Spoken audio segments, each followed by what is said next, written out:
10 நிமிஷத்துல ஈஸியான ஸ்நாக்கா. ஆமா, அது என்னன்னா கிறிஸ்பி பேபிகார்ன். இது எப்படி பண்றதுன்னு வாங்க பார்க்கலாம். இதுக்கு முதல்ல பேபிகார்னை உப்பு தண்ணியில் 2 நிமிஷம் நல்லா சூடாக பாயில் பண்ணி எடுத்துக்கோங்க. இதில் கொஞ்சமாக பச்சை மிளகா, 1 ஸ்பூன் மிளகுத்தூள், 1 ஸ்பூன் காஷ்மீரி மிளகாத்தூள், 1/2 ஸ்பூன் உப்பு, ஒரு ஹாஃப் லெமனோட ஜூஸ், அதுக்கப்புறம் 3 டீஸ்பூன் கார்ன்ஃப்ளவர் அதாவது சோள மாவு, 3 டீஸ்பூன் ரைஸ் ஃப்ளார் அதாவது அரிசி மாவு சேர்த்துட்டு கொஞ்சமாக தண்ணி தெளித்து இது எல்லாத்தையும் அந்த பேபிகார்னோட இந்த மசாலா ஒட்டுற மாதிரி நல்லா மிக்ஸ் பண்ணி எடுத்துக்கோங்க. பாருங்கள், இந்த மாதிரி மிக்ஸ் பண்ணால் நம்மளோட பேபிகார்ன்ஸ் எல்லாம் ஃப்ரை பண்ணுறதுக்கு ரெடியாக இருக்கும். இப்போது நம்ம பிரெட் க்ரம்ஸை வச்சுக்கணும். பான்கோ பிரெட் க்ரம்ஸ் இருந்தால் ரொம்பவே நல்லாயிருக்கும். அப்படி இல்லைன்னா நான் யூஸ் பண்ணுற மாதிரி நார்மல் பிரெட் க்ரம்ஸே யூஸ் பண்ணலாம்.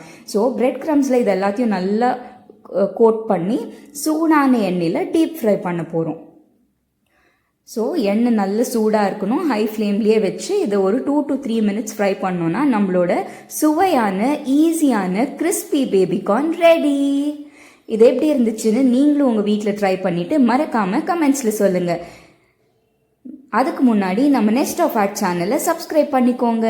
நெக்ஸ்ட் வீடியோவில் இன்னொரு ஆர்ட்டில் உங்கள் எல்லாரையும் சந்திக்கிறோம். Until then, stay with us in our nest of art. Take care. Bye-bye.